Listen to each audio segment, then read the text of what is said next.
Listen to me, please. You're like me, a Homo sapiens, a wise human. Life, a miracle in the universe, appeared around 4 billion years ago, and we humans, only 200,000 years ago. Yet we have succeeded in disrupting the balance that is so essential to life. Listen carefully to this extraordinary story, which is yours, and decide what you want to do with it.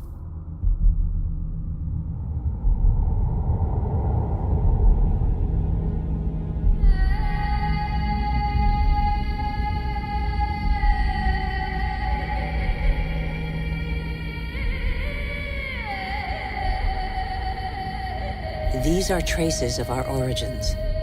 At the beginning, our planet was no more than a chaos of fire, a cloud of agglutinated dust particles similar to so many similar clusters in the universe.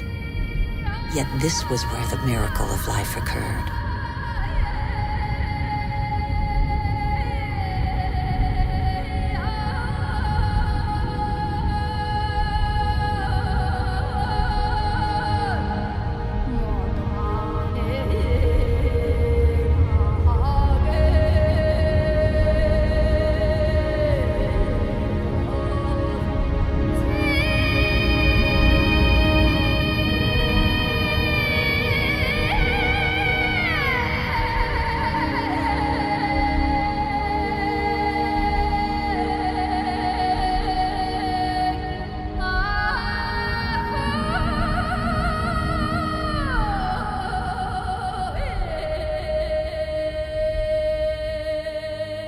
Today, life, our life, is just a link in a chain of innumerable living beings that have succeeded one another on Earth over nearly 4 billion years. And even today, new volcanoes continue to sculpt our landscapes. They offer a glimpse of what our Earth was like at its birth. Molten rock surging from the depths, solidifying, cracking, blistering or spreading in a thin crust before falling dormant for a time.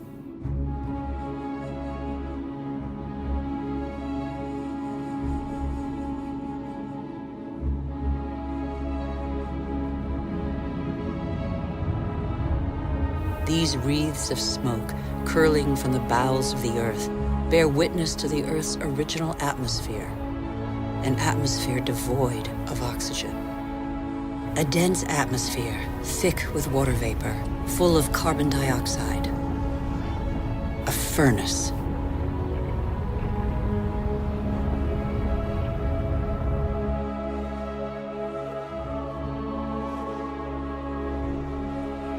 The Earth cooled.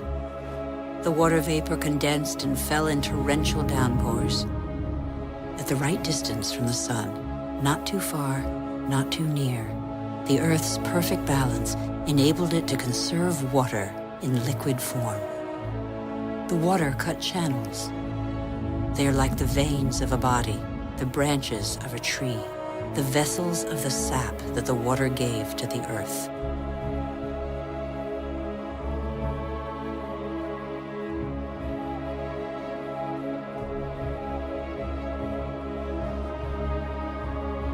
The rivers tore minerals from the rocks and gradually added them to the fresh water of the oceans.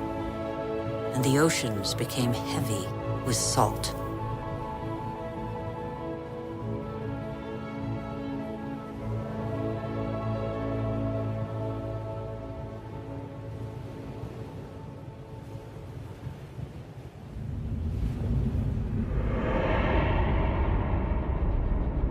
Where do we come from? Where did life first spark into being? A miracle of time, primitive life forms still exist in the globe's hot springs. They give them their colors. They're called archaeobacteria.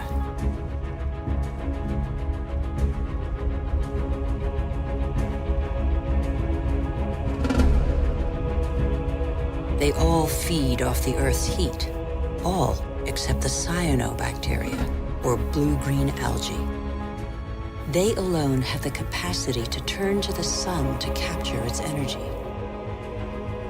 They are a vital ancestor of all yesterday's and today's plant species. These tiny bacteria and their billions of descendants changed the destiny of our planet. They transformed its atmosphere.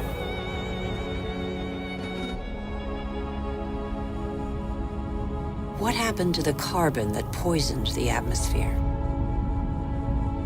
It's still here, imprisoned in the Earth's crust. Here, there once was a sea inhabited by microorganisms. They grew their shells by tapping into carbon from the atmosphere dissolved in the ocean. These strata are the accumulated shells of those billions and billions of microorganisms.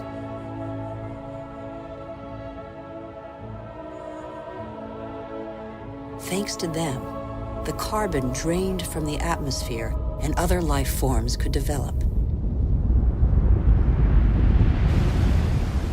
It is life that altered the atmosphere. Plant life fed off the sun's energy, which enabled it to break apart the water molecule and take the oxygen. And oxygen filled the air. The Earth's water cycle is a process of constant renewal. Waterfalls, water vapor, clouds, rain, springs, rivers, seas, oceans, glaciers. The cycle is never broken.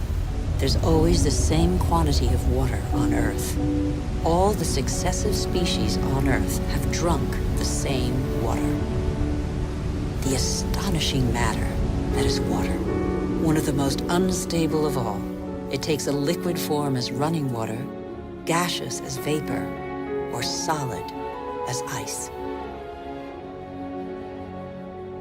In Siberia, the frozen surfaces of the lakes in winter contain the traces of the forces that water deploys when it freezes. Lighter than water, the ice floats. It forms a protective mantle against the cold, under which life can go on.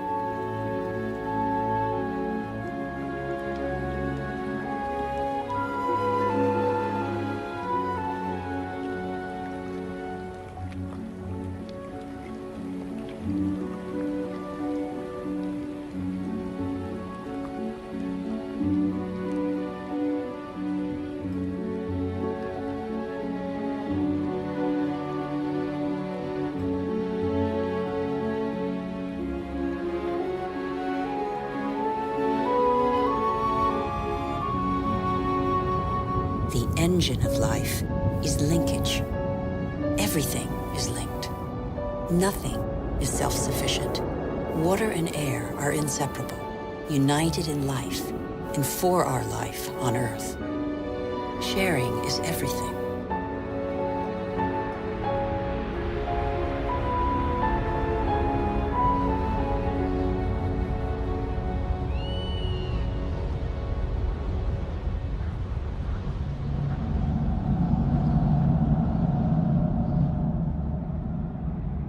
The green expanse peeking through the clouds is the source of oxygen in the air. 70% of this gas, without which our lungs cannot function, comes from the algae that tint the surface of the oceans. Our Earth relies on a balance in which every being has a role to play and exists only through the existence of another being, a subtle, fragile harmony that is easily shattered.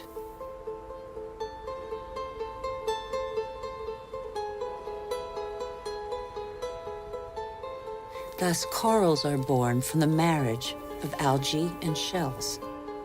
Coral reefs cover less than 1% of the ocean floor, but they provide a habitat for thousands of species of fish, mollusks, and algae. The equilibrium of every ocean depends on them.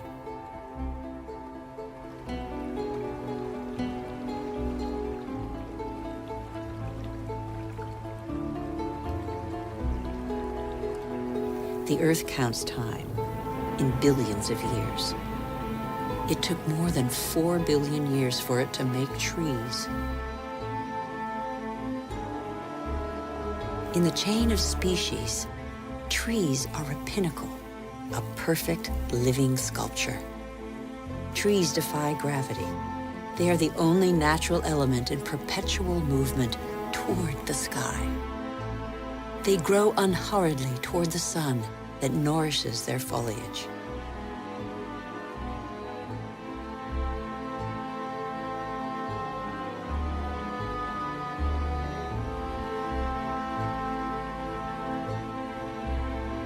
They have inherited from those minuscule cyanobacteria the power to capture light's energy.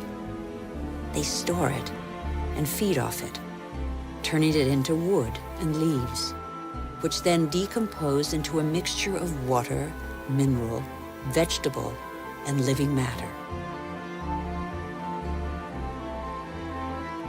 And so, gradually, soils are formed.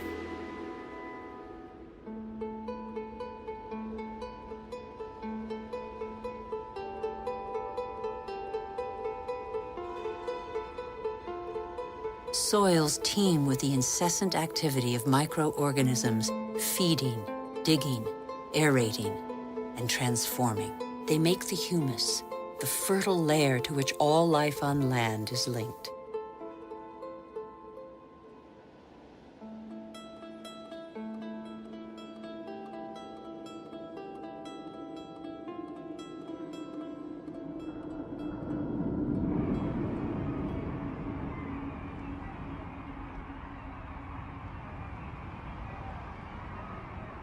What do we know about life on Earth? How many species are we aware of? 1/10 of them? 100th, perhaps? What do we know about the bonds that link them?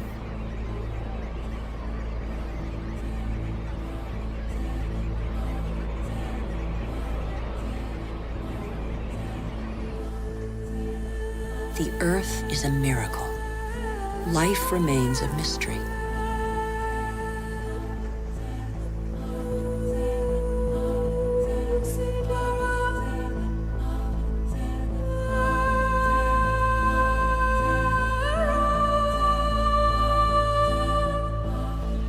Families of animals form, united by customs and rituals that are handed down through the generations.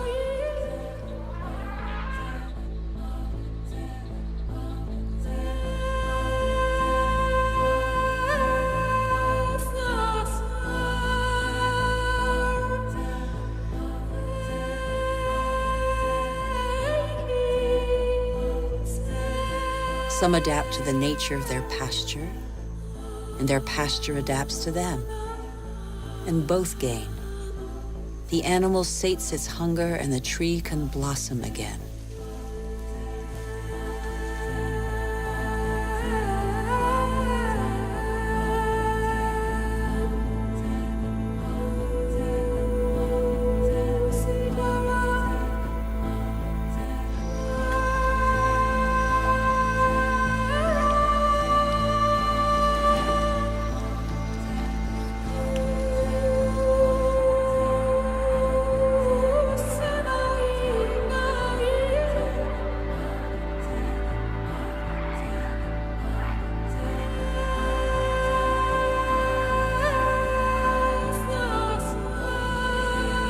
In the great adventure of life on Earth, every species has a role to play. Every species has its place.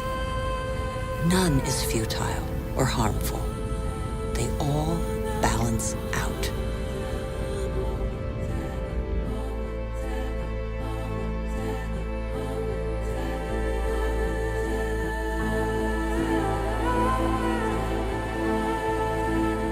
And that's where you, Homo sapiens, wise human, enter the story. You benefit from a fabulous 4 billion-year-old legacy bequeathed by the Earth.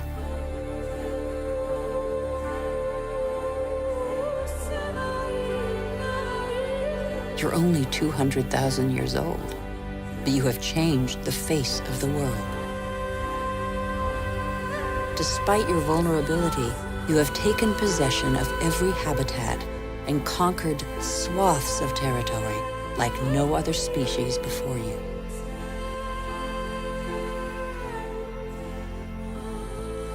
After 180,000 nomadic years, and thanks to a more clement climate, humans settled down. They no longer depended on hunting for survival. They chose to live in wet environments that abounded in fish, game, and wild plants, there where land, water, and life combine.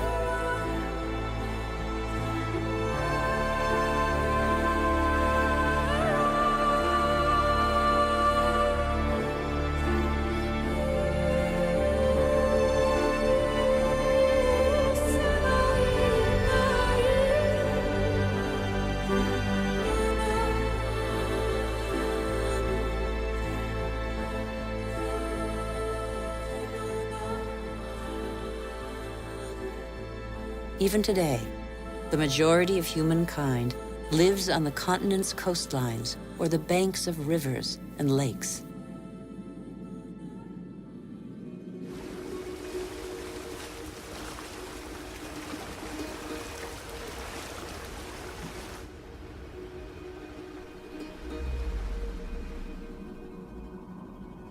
Across the planet, 1 person in 4 lives as humankind did 6,000 years ago. Their only energy, that which nature provides, season after season. It's the way of life of 1.5 billion people, more than the combined population of all the wealthy nations.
But life expectancy is short, and hard labor takes its toll. The uncertainties of nature weigh on daily life. Education is a rare privilege. Children are a family's only asset, as long as every extra pair of hands is a necessary contribution to its subsistence.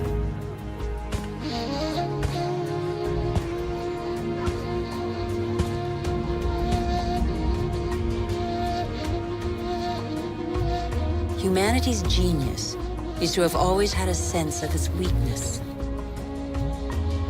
The physical energy and strength with which nature insufficiently endowed humans is found in animals that help them to discover new territories.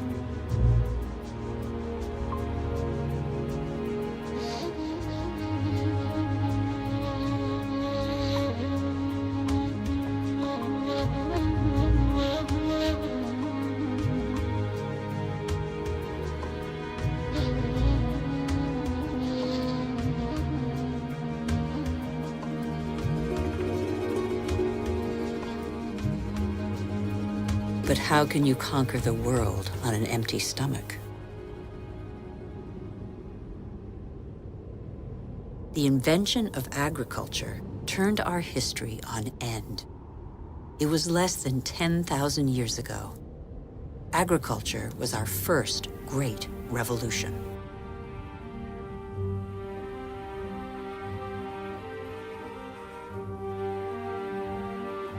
It resulted in the first surpluses and gave birth to cities and civilizations.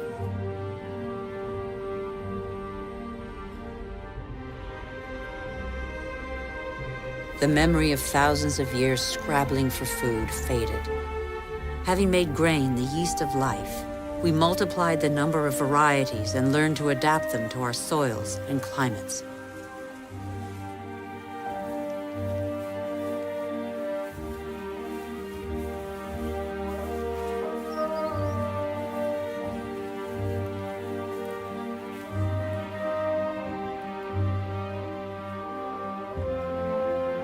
We're like every species on Earth. Our principal daily concern is to feed ourselves. When the soil is less than generous and the water becomes scarce, we are able to deploy prodigious efforts to extract from the land enough to live on.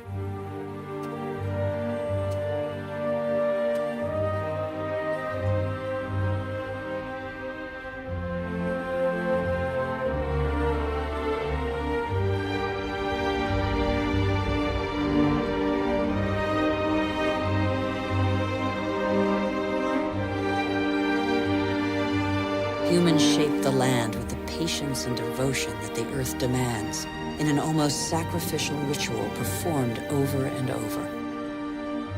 Agriculture is still the world's most widespread occupation. Half of humankind tills the soil, over 3/4 of them by hand.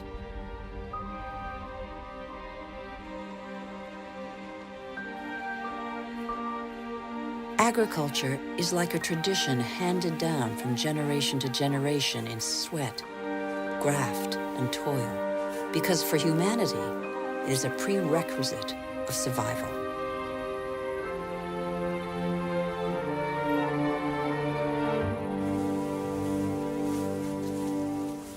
But after relying on muscle power for so long, humankind found a way to tap into the energy buried deep in the earth.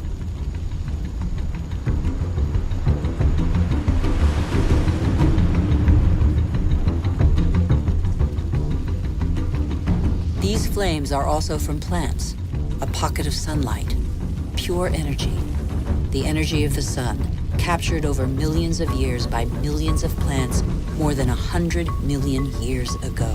It's coal, it's gas, and above all, it's oil.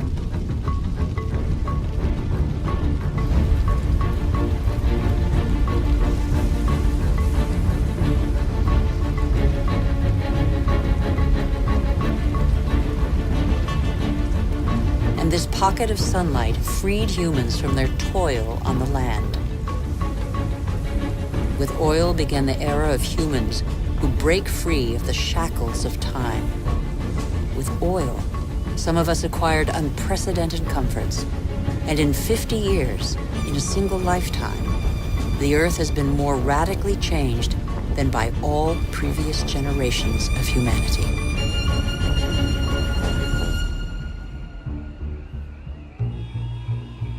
Faster and faster. In the last 60 years, the Earth's population has almost tripled, and over 2 billion people have moved to the cities. Faster and faster. Shenzhen in China, with its hundreds of skyscrapers and millions of inhabitants, was just a small fishing village barely 40 years ago. Faster and faster. In Shanghai, 3,000 towers and skyscrapers have been built in 20 years. Hundreds more are under construction. Today, over half of the world's 7 billion inhabitants live in cities.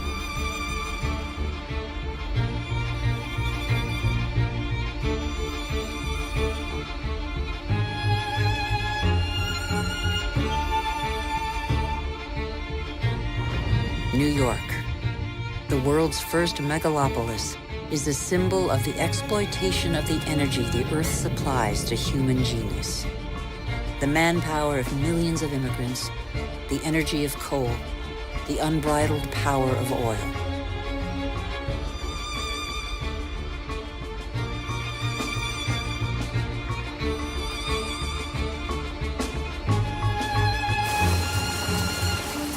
America is the first to harness the phenomenal, revolutionary power of black gold. In the fields, machines replaced men.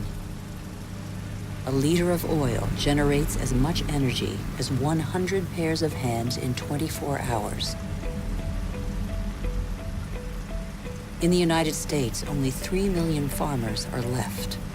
They produce enough grain to feed 2 billion people. But most of that grain is not used to feed people. Here, and in all other industrialized nations, it's transformed into livestock feed or biofuels.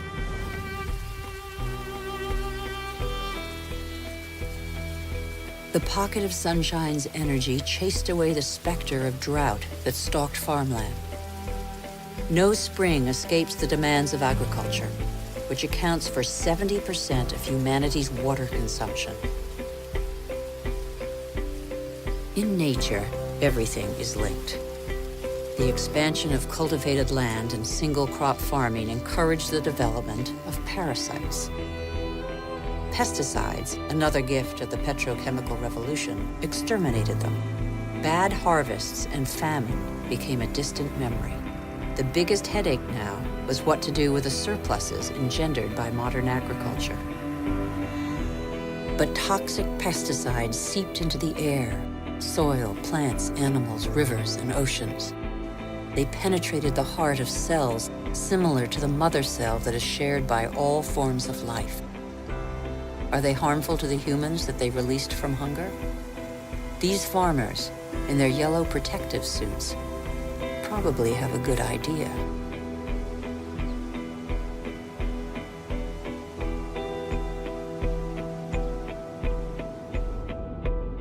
Then came fertilizers, another petrochemical discovery. They produced unprecedented results on plots of land thus far ignored.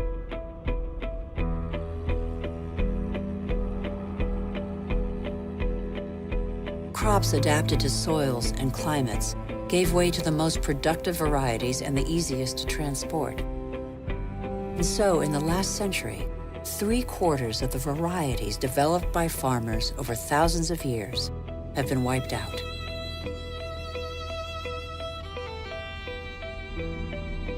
As far as the eye can see, fertilizer below, plastic on top. The greenhouses of Almeria in Spain are Europe's vegetable garden.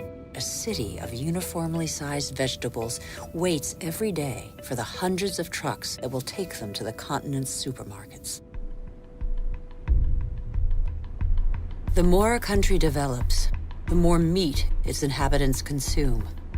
How can growing worldwide demand be satisfied without recourse to concentration camp-style cattle farms?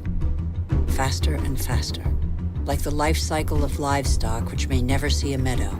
Manufacturing meat faster than the animal has become a daily routine. In these vast food lots trampled by millions of cattle, not a blade of grass grows. A fleet of trucks from every corner of the country brings in tons of grain, soy meal, and protein-rich granules that will become tons of meat.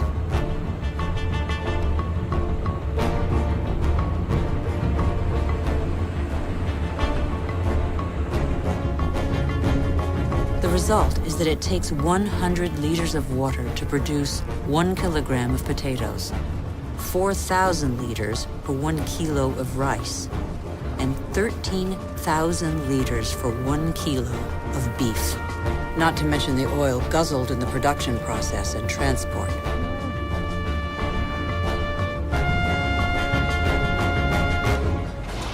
Our agriculture has become oil-powered.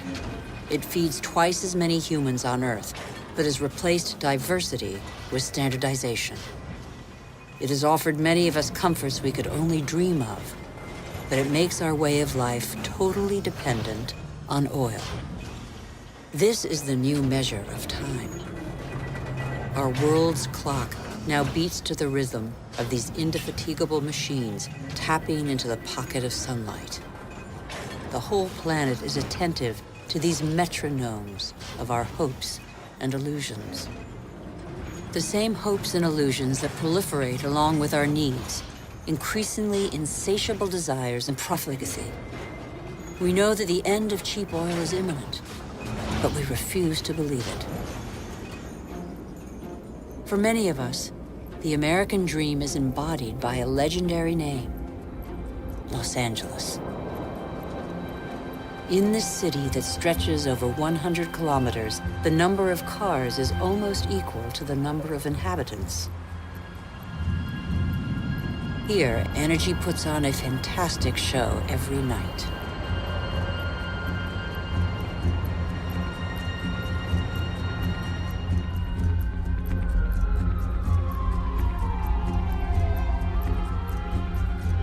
The days seem to be no more than the pale reflection of nights that turn the city into a starry sky.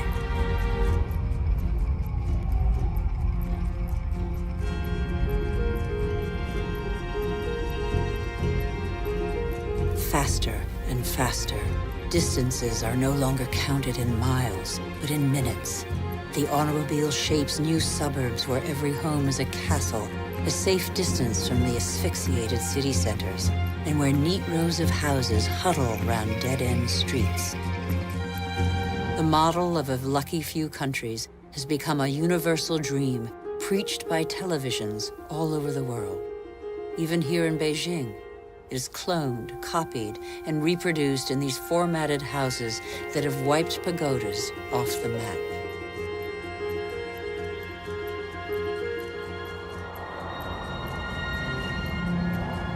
The automobile has become the symbol of comfort and progress.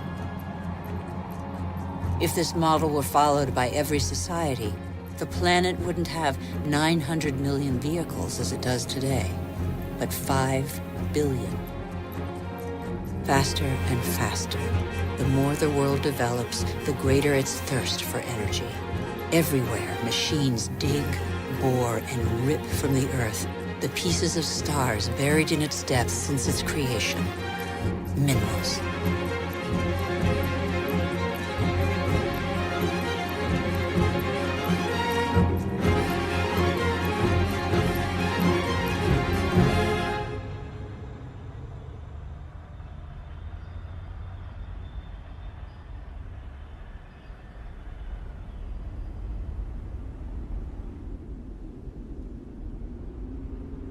As a privilege of power, 80% of this mineral wealth is consumed by 20% of the world's population. Before the end of this century, excessive mining will have exhausted nearly all the planet's reserves.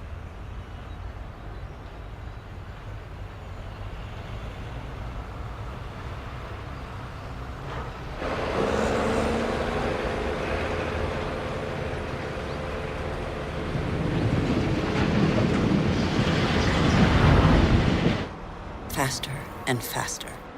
Shipyards churn out oil tankers, container ships, and gas tankers to cater for the demands of globalized industrial production. Most consumer goods travel thousands of kilometers from the country of production to the country of consumption. Since 1950, the volume of international trade has increased 20 times over.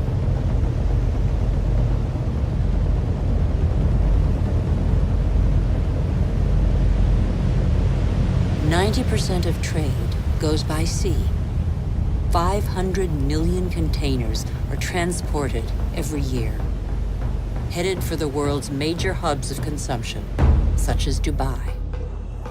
Dubai is a sort of culmination of the Western model, a country where the impossible becomes possible, building artificial islands in the sea, for example. Dubai has few natural resources. But with the money from oil, it can bring millions of tons of material and workers from all over the planet. Dubai has no farmland, but it can import food. Dubai has no water, but it can afford to expend immense amounts of energy to desalinate seawater and build the highest skyscrapers in the world. Dubai has endless sun, but no solar panels. It is the totem to total modernity that never fails to amaze the world.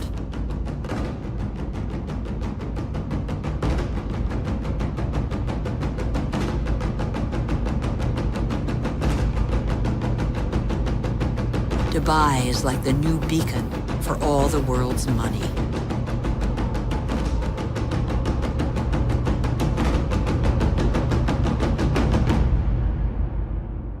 Nothing seems further removed from nature than Dubai, although nothing depends on nature more than Dubai. Dubai is a sort of culmination of the Western model. We haven't understood that we're depleting what nature provides.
Since 1950, fishing catches have increased five-fold, from 18 to 100 million metric tons a year.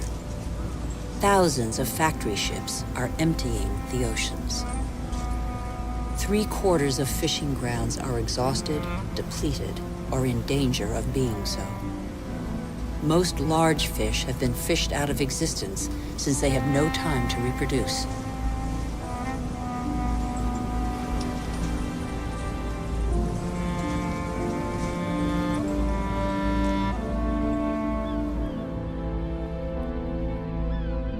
We are destroying the cycle of a life that was given to us.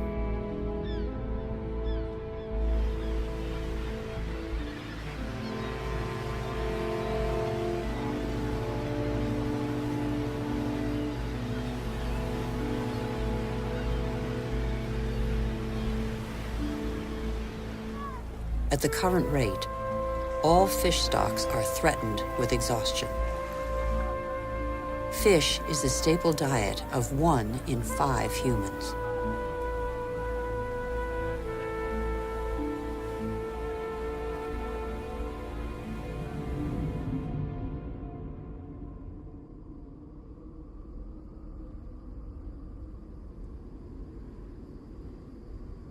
We have forgotten that resources are scarce.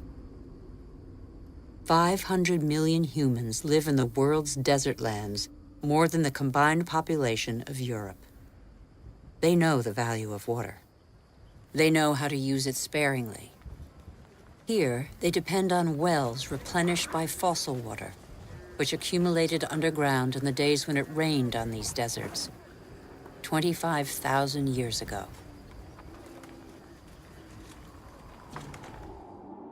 Fossil water also enables crops to be grown in the desert to provide food for local populations. The field's circular shape derives from the pipes that irrigate them around a central pivot. But there is a heavy price to pay. Fossil water is a non-renewable resource.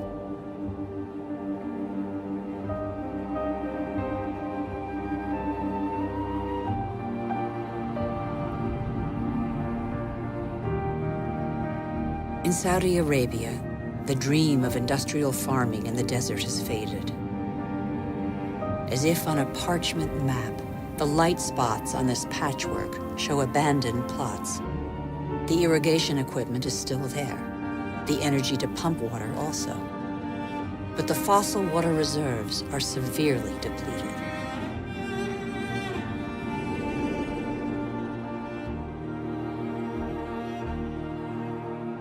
Israel turned the desert into arable land.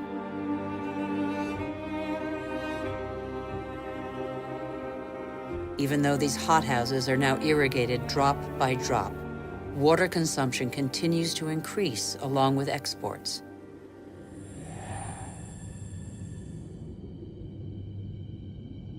the once mighty River Jordan is now just a trickle. Its water has flown to supermarkets all over the world in crates of fruit and vegetables.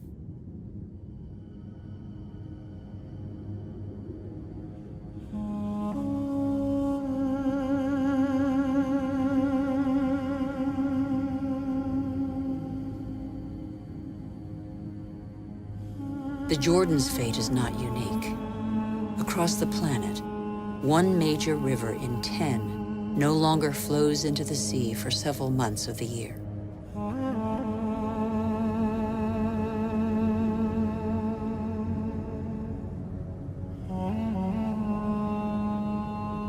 Deprived of the Jordan's water, the level of the Dead Sea goes down by over 1 meter per year.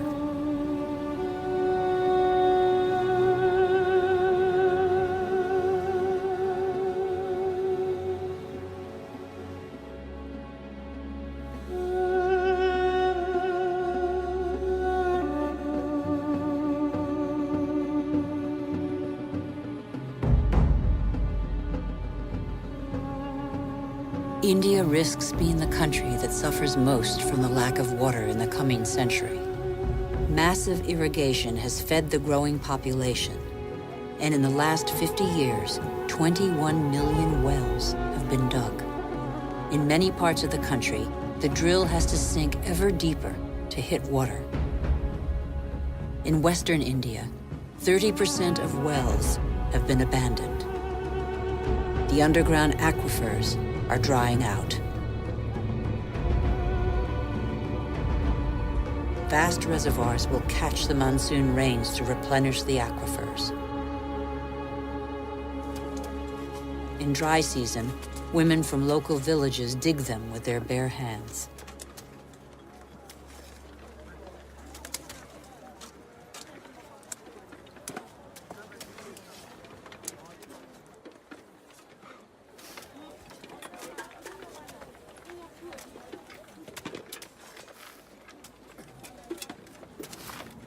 Thousands of kilometers away, 800 to 1,000 liters of water are consumed per person per day.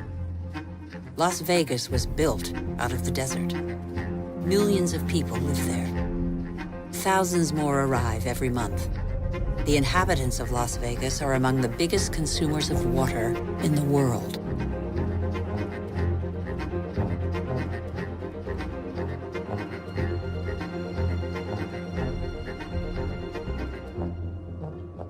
Palm Springs is another desert city with tropical vegetation and lush golf courses. How long can this mirage continue to prosper?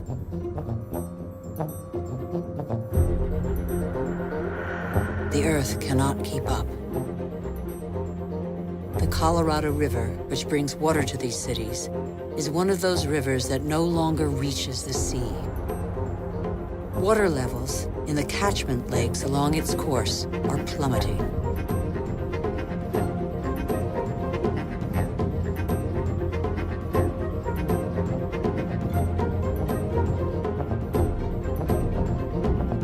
Water shortages could affect nearly 2 billion people before 2025.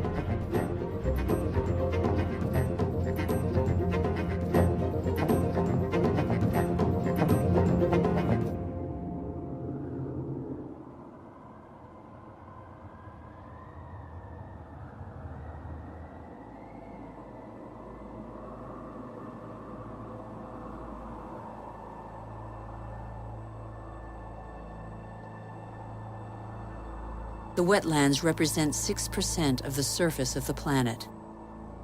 Under their calm water lies a veritable factory where plants and microorganisms patiently filter the water and digest all the pollution. These marshes are indispensable environments for the regeneration and purification of water. They are sponges that regulate the flow of water. They absorb it in the wet season and release it in the dry season.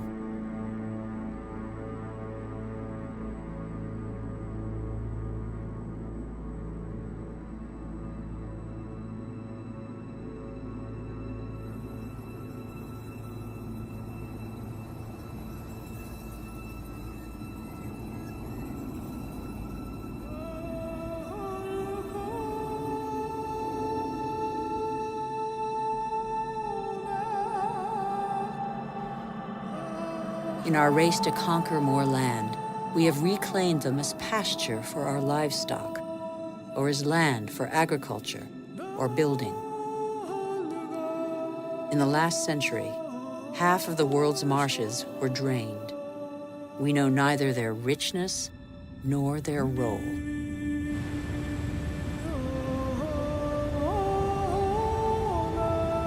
All living matter is linked. Water, air, soil, trees. The world's magic is right in front of our eyes.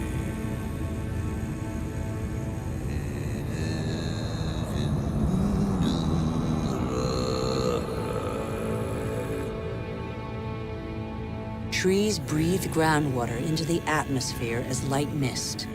They form a canopy that alleviates the impact of heavy rains.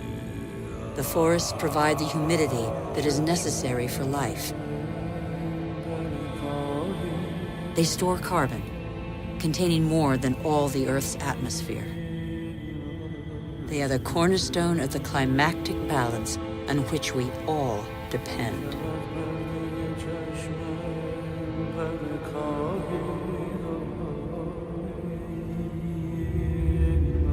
The trees of the primary forests provide a habitat for 3/4 of the planet's biodiversity.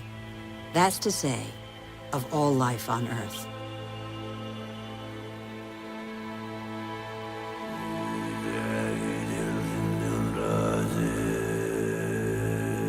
These forests provide the remedies that cure us.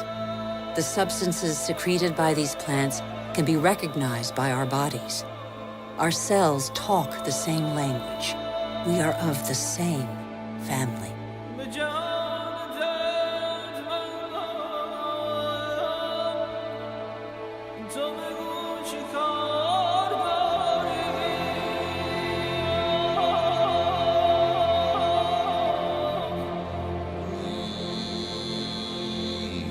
But in barely 40 years, the world's largest rainforest, the Amazon, has been reduced by 20%.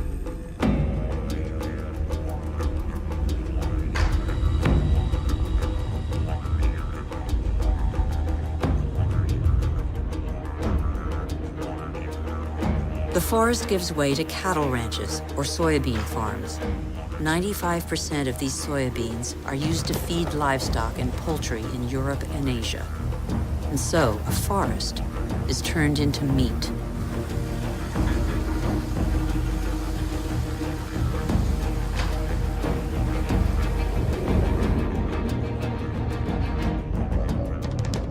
Barely 20 years ago, Borneo, the 4th largest island in the world, was covered by a vast primary forest. At the current rate of deforestation, it will have totally disappeared within 10 years.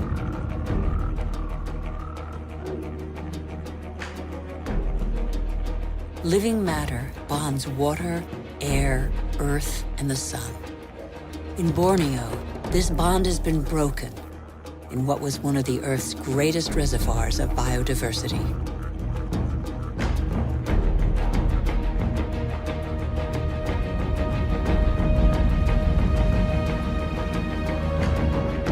This catastrophe was provoked by the decision to produce palm oil, one of the most productive and consumed oils in the world, on Borneo. Palm oil not only caters to our growing demand for food, but also cosmetics, detergents, and increasingly, alternative fuels. The forest diversity was replaced by a single species, the oil palm. For local people, it provides employment. It is an agricultural industry.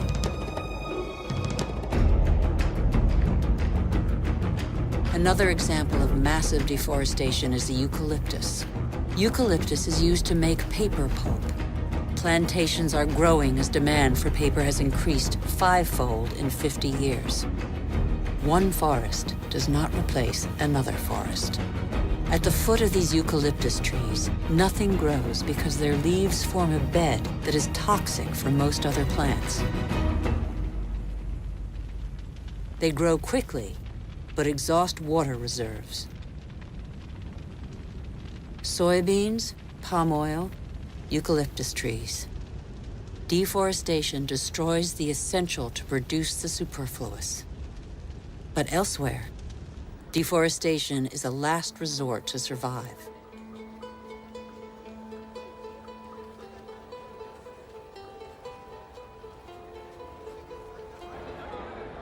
Over 2 billion people, almost a third of the world's population, still depend on charcoal. In Haiti, one of the world's poorest countries, charcoal is one of the population's main consumables. Once the pearl of the Caribbean, Haiti can no longer feed its population without foreign aid.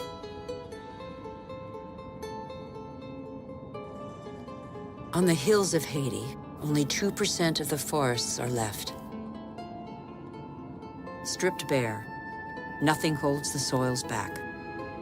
The rainwater washes them down the hillsides as far as the sea. What's left is increasingly unsuitable for agriculture.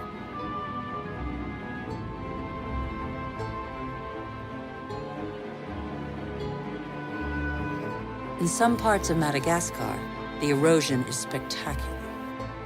Whole hillsides bear deep gashes hundreds of meters wide. Thin and fragile, soil is made by living matter. With erosion, the fine layer of humus, which took thousands of years to form, disappears.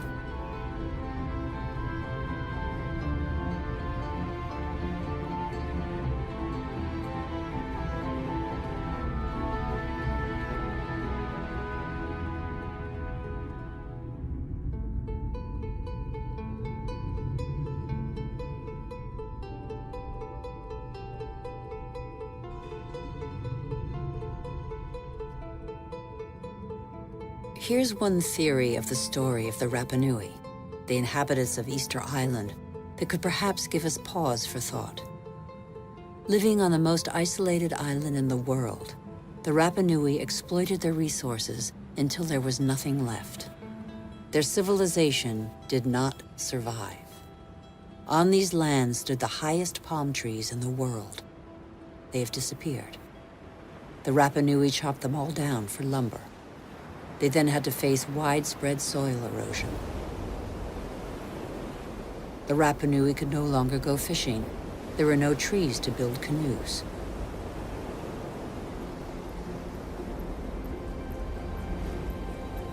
And yet the Rapa Nui formed one of the most brilliant civilizations in the Pacific. Innovative farmers, sculptors, exceptional navigators. They were caught in the vice of overpopulation and dwindling resources. They experienced social unrest, revolts, and famine. Many did not survive the cataclysm.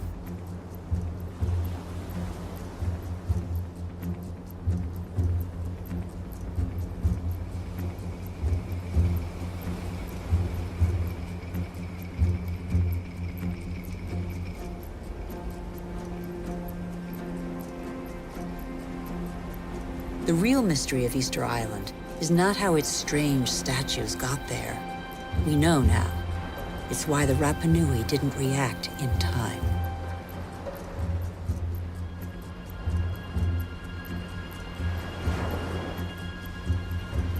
It's only one of a number of theories, but it has particular relevance to us today.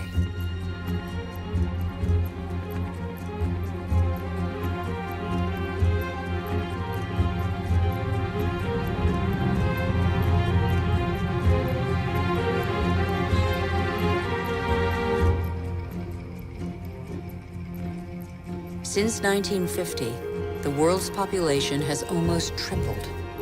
And since 1950, we have more fundamentally altered our island, the Earth, than in all of our 200,000-year history.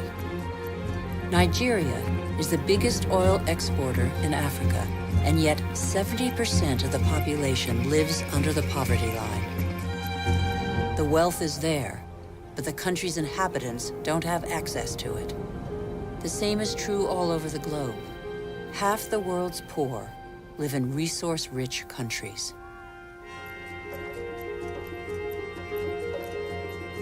Our mode of development has not fulfilled its promises. In 50 years, the gap between rich and poor has grown wider than ever. Today, half the world's wealth is in the hands of the richest 2% of the population.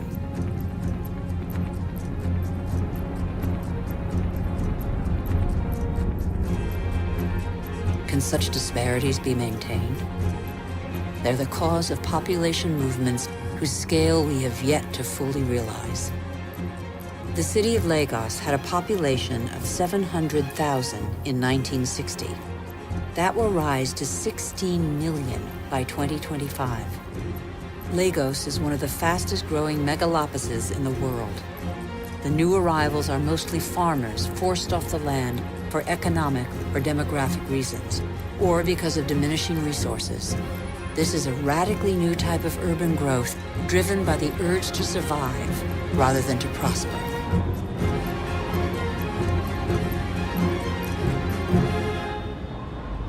Every week, over 1 million people swell the populations of the world's cities.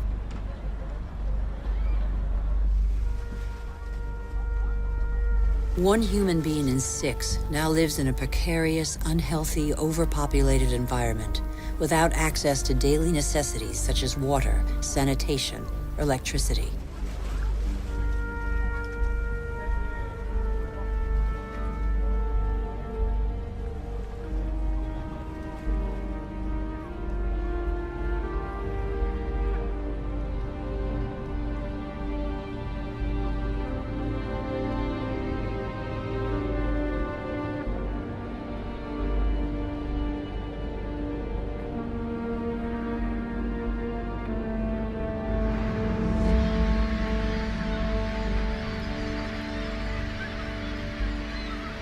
Hunger is spreading once more. It affects nearly 1 billion people.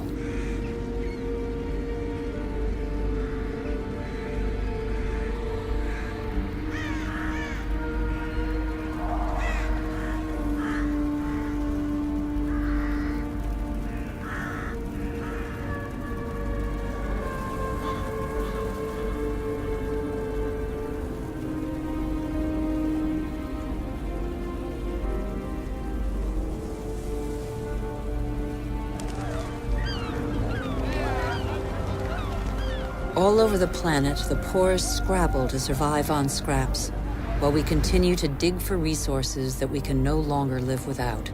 We look farther and farther afield, in previously unspoilt territory, and in regions that are increasingly difficult to exploit.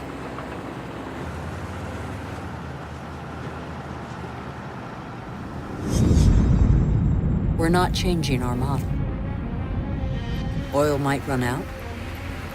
We can still extract oil from the tar sands of Canada. The biggest trucks in the world move thousands of tons of sand. The process of heating and separating bitumen from the sand requires millions of cubic meters of water. Colossal amounts of energy are needed. The pollution is catastrophic. The most urgent priority, apparently, is to pick every pocket of sunlight.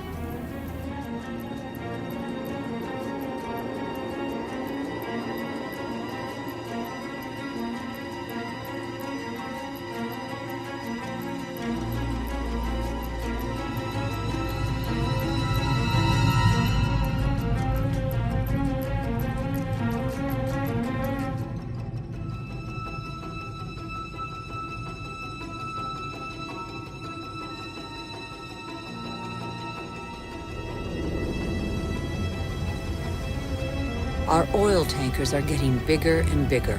Our energy requirements are constantly increasing. We try to power growth like a bottomless oven that demands more and more fuel.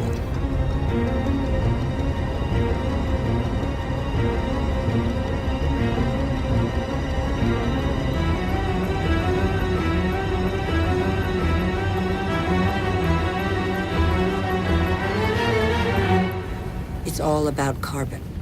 In a few decades, the carbon that made our atmosphere a furnace and that nature captured over millions of years, allowing life to develop, will have largely been pumped back out. The atmosphere is heating up. It would have been inconceivable for a boat to be here just a few years ago. Transport, industry, deforestation, agriculture. Our activities release gigantic quantities of carbon dioxide. Without realizing it, molecule by molecule, we have upset the Earth's climatic balance. All eyes are on the poles, where the effects of global warming are most visible. It's happening fast, very fast. The Northwest Passage that connects America, Europe, and Asia via the pole is opening up. The Arctic ice cap is melting. Under the effect of global warming, the ice cap has lost 40% of its thickness in 40 years. Its surface area in the summer shrinks year by year. It could disappear in the summer months by 2030. Some say 2015.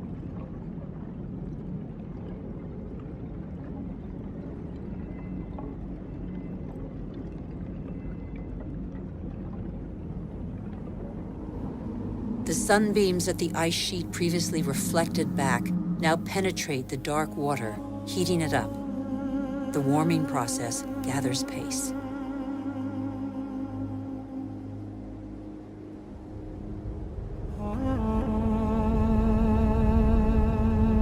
This ice contains the records of our planet. The concentration of carbon dioxide hasn't been so high for several 100,000 years. Humanity has never lived in an atmosphere like this.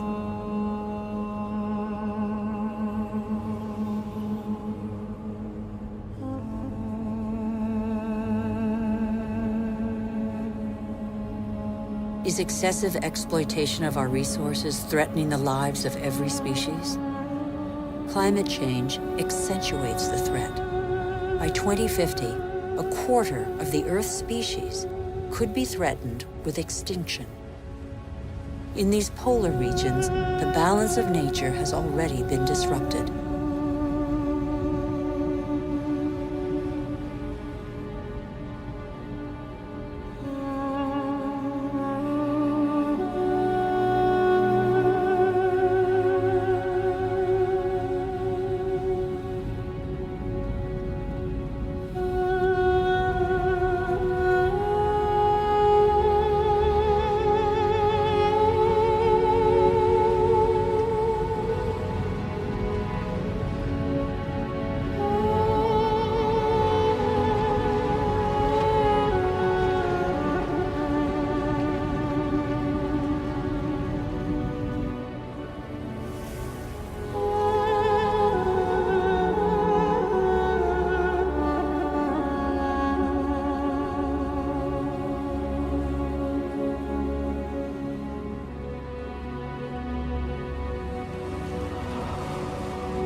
Around the North Pole, the ice cap has lost 30% of its surface area in 30 years.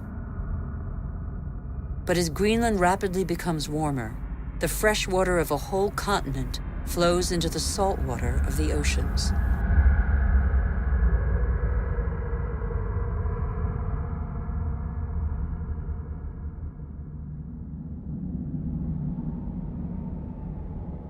Greenland's ice contains 20% of the fresh water of the whole planet.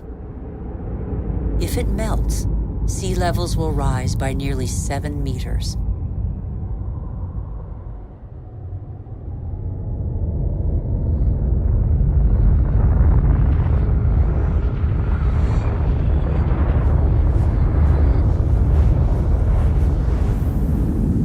But there is no industry here.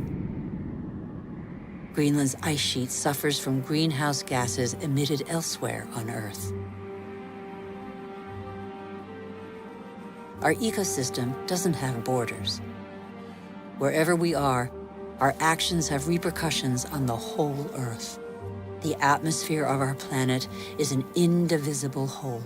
It is an asset we share. On Greenland's surface, lakes are appearing on the landscape. The ice cap has begun to melt at a speed that even the most pessimistic scientists did not envision 10 years ago.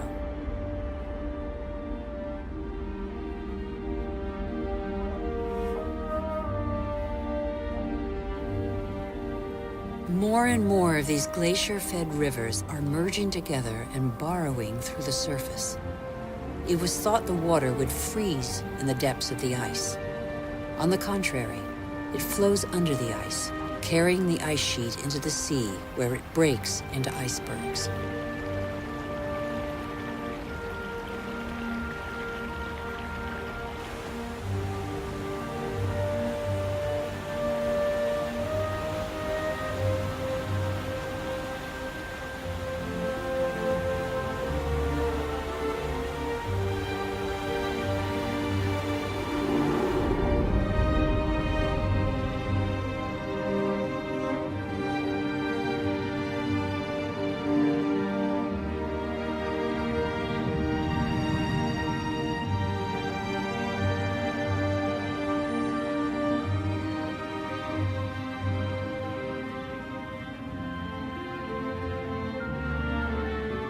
As the fresh water of Greenland's ice sheet gradually seeps into the salt water of the oceans, low-lying lands around the globe are threatened.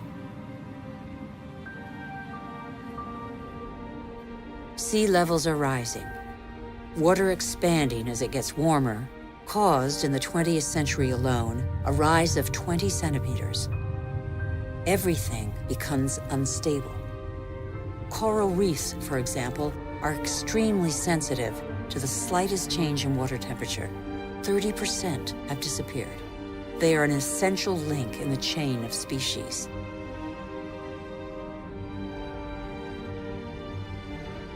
In the atmosphere, the major wind streams are changing direction. Rain cycles are altered. The geography of climates is modified. The inhabitants of the low-lying islands here in the Maldives, for example, are on the front line. They are increasingly concerned. Some are already looking for new, more hospitable lands.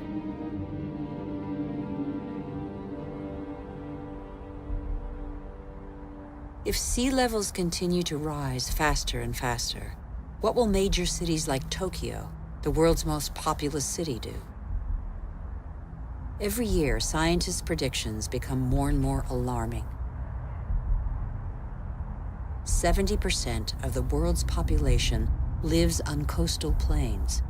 11 of the 15 biggest cities stand on a coastline or river estuary. As the seas rise, salt will invade the water table, depriving inhabitants of drinking water. Migratory phenomena are inevitable. The only uncertainty concerns their scale.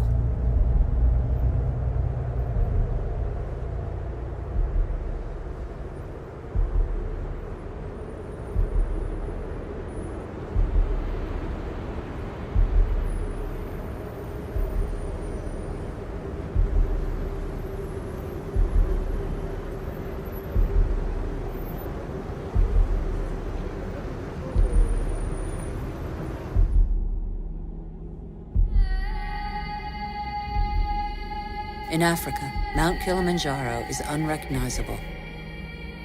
80% of its glaciers have disappeared. In summer, the rivers no longer flow.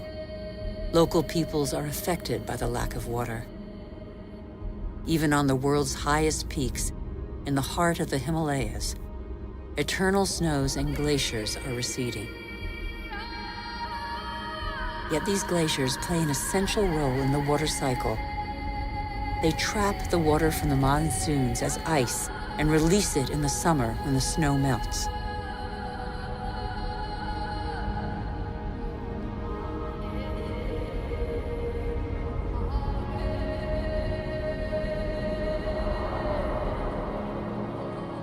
The glaciers of the Himalayas are the source of all the great Asian rivers, the Indus, Ganges, Mekong, Yangtze-Kiang. 2 billion people depend on them for drinking water and to irrigate their crops, as in Bangladesh. On the delta of the Ganges and Brahmaputra, Bangladesh is directly affected by the phenomena occurring in the Himalayas and at sea level. This is one of the most populous and poorest countries in the world. It is already hit by global warming. The combined impact of increasingly dramatic floods and hurricanes could make a third of its landmass disappear. When populations are subjected to these devastating phenomena, they eventually move away.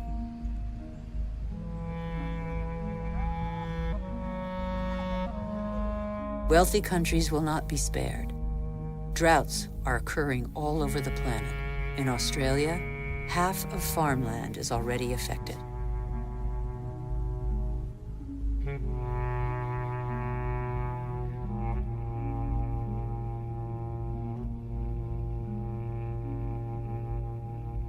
We are in the process of compromising the climactic balance that has allowed us to develop over 12,000 years.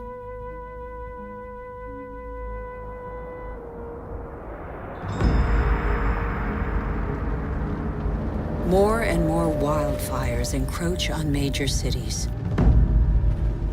In turn, they exacerbate global warming. As the trees burn, they release carbon dioxide. The system that controls our climate has been severely disrupted. The elements on which it relies have been disrupted.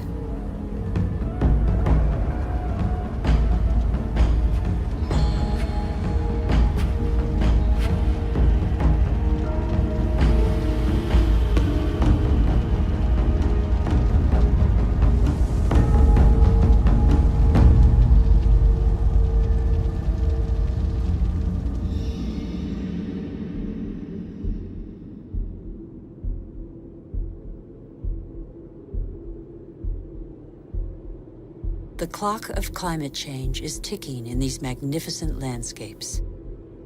Here in Siberia and elsewhere across the globe, it is so cold that the ground is constantly frozen. It's known as permafrost. Under its surface lies a climactic time bomb: methane, a greenhouse gas 20 times more powerful than carbon dioxide.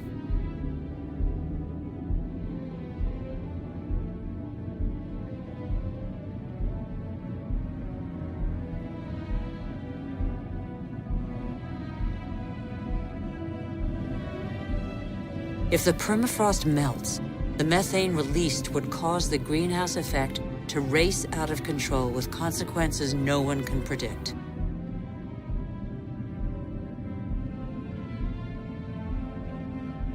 We would literally be in unknown territory.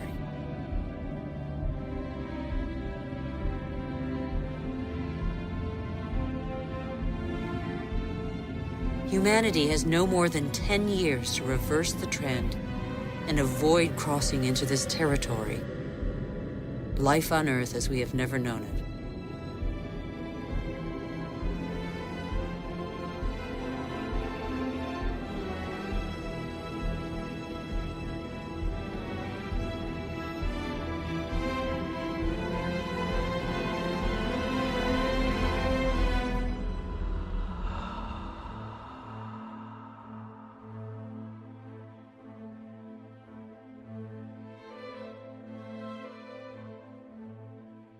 We have created phenomena we cannot control. Since our origins, water, air, and forms of life are intimately linked. But recently, we have broken those links. Let's face the facts. We must believe what we know. All that we have just seen is a reflection of human behavior. We have shaped the Earth in our image. We have very little time to change. How can this century carry the burden of 9 billion human beings if we refuse to be called to account for everything we alone have done.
The cost of our actions is high.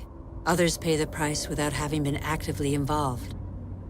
I have seen refugee camps as big as cities, sprawling in the desert. How many men, women, and children will be left by the wayside tomorrow? Must we always build walls to break the chain of human solidarity, separate peoples, and protect the happiness of some from the misery of others? It's too late to be a pessimist. I know that a single human can knock down every wall. It's too late to be a pessimist. Worldwide, 4 children out of 5 attend school. Never has learning been given to so many human beings. Everyone, from richest to poorest, can make a contribution.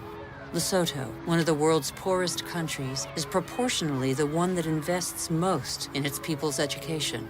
Qatar, one of the world's richest states, has opened its doors to the best universities. Culture, education, research, and innovation are inexhaustible resources. In the face of misery and suffering, millions of NGOs prove that solidarity between peoples is stronger than the selfishness of nations. In Bangladesh, a man thought the unthinkable and founded a bank that lends only to the poor. In 30 years, it has changed the lives of 150 million people. Antarctica is a continent with immense natural resources that no country can claim for itself, a natural reserve devoted to peace and science. A treaty signed by 49 states has made it a treasure shared by all humanity. It's too late to be a pessimist. Governments have acted to protect nearly 2% of the world's territorial waters. It's not much, but it's 2 times more than 10 years ago. The first natural parks were created just over a century ago. They cover over 13% of the continents. They create spaces where human activity is in step with the preservation of species, soils, and landscapes. This harmony between humans and nature can become the rule, no longer the exception. In the United States, New York has realized that nature does for us. These forests and lakes supply all the drinking water the city needs. In South Korea, the forests have been devastated by war. Thanks to a national reforestation program, they once more cover 65% of the country. More than 75% of paper is recycled. Costa Rica has made a choice between military spending and the conservation of its lands. The country no longer has an army. It prefers to devote its resources to education, ecotourism, and the protection of its primary forest. Gabon is one of the world's leading producers of wood. It enforces selective logging, not more than 1 tree every hectare. Its forests are one of the country's most important economic resources, but they have the time to regenerate. Programs exist that guarantee sustainable forest management. They must become mandatory. For consumers and producers, justice is an opportunity to be seized. When trade is fair, when both buyer and seller benefit, everybody can prosper and earn a decent living. How can there be justice and equity between people whose only tools are their hands and those who harvest their crops with a machine and state subsidies? Let's be responsible consumers. Think about what we buy. It's too late to be a pessimist. I've seen agriculture on a human scale. It can feed the whole planet if meat production doesn't take the food out of people's mouths. I have seen fishermen who take care of what they catch and care for the riches of the ocean. I have seen houses producing their own energy. 5,000 people live in the world's first ever eco-friendly district in Freiburg, Germany. Other cities partner the project. Mumbai is the 1,000th to join them. The governments of New Zealand, Iceland, Austria, Sweden, and other nations have made the development of renewable energy sources a top priority. I know that 80% of the energy we consume comes from fossil energy sources. Every week, 2 new coal-fired generating plants are built in China alone. But I have also seen, in Denmark, a prototype of a coal-fired plant that releases its carbon into the soil rather than the air. A solution for the future? Nobody knows yet. I have seen in Iceland an electricity plant powered by the Earth's heat, geothermal power. I have seen a sea snake lying on the swell to absorb the energy of the waves and produce electricity. I have seen wind farms off the coast of Denmark that produce 20% of the country's electricity. The USA, China, India, Germany, and Spain are the biggest investors in renewable energy. They have already created over 2.5 million jobs. Where on earth doesn't the wind blow? I have seen desert expanses baking in the sun. Everything on Earth is linked, and the Earth is linked to the sun, its original energy source. Can humans not imitate plants and capture its energy? In 1 hour, the sun gives the Earth the same amount of energy as that consumed by all humanity in 1 year. As long as the Earth exists, the sun's energy will be inexhaustible. All we have to do is stop drilling the Earth and start looking to the sky. All we have to do is learn to cultivate the sun. All these experiments are only examples, but they testify to a new awareness. They lay down markers for a new human adventure based on moderation, intelligence, and sharing.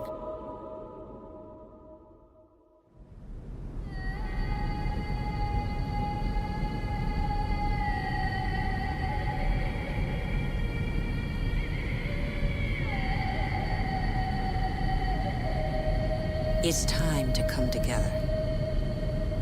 What's important is not what's gone, but what remains.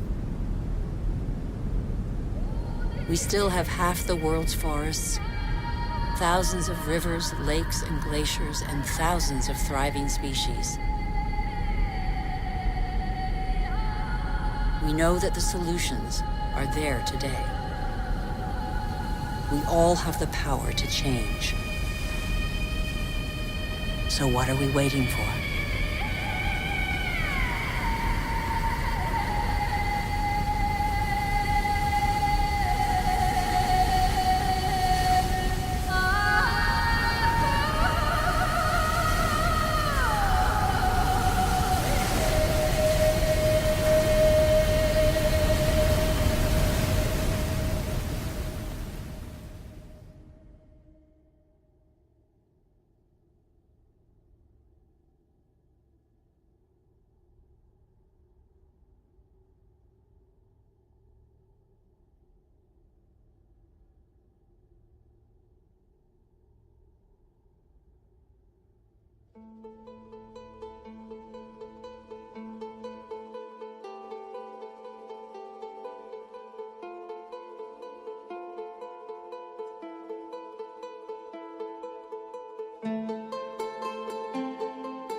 'cause I've been living inside of you.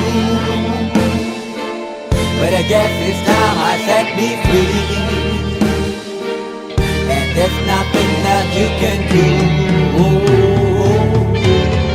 I hope you can see. I can't seem to keep people around me, cause I'm scared that they might know the truth all about me. Then they might doubt me, there's no other route. I wanted to shout, but it's too late now, cause I'm drowning. Got two-faced like I'm a clown, man. Life is too great, no, it's astounding. I'm in good shape, ma, but you know that I'm drowning like a cup in a cage. I can't cope with this hopelessness, though I try to be open and go with it. But I'm soaking in the pain like a wind never stop flowing in. As I'm floating in a glowing river through a golden gate, trying to motivate. Yeah, I do my fucking best, but there's two voices in my head, I just can't.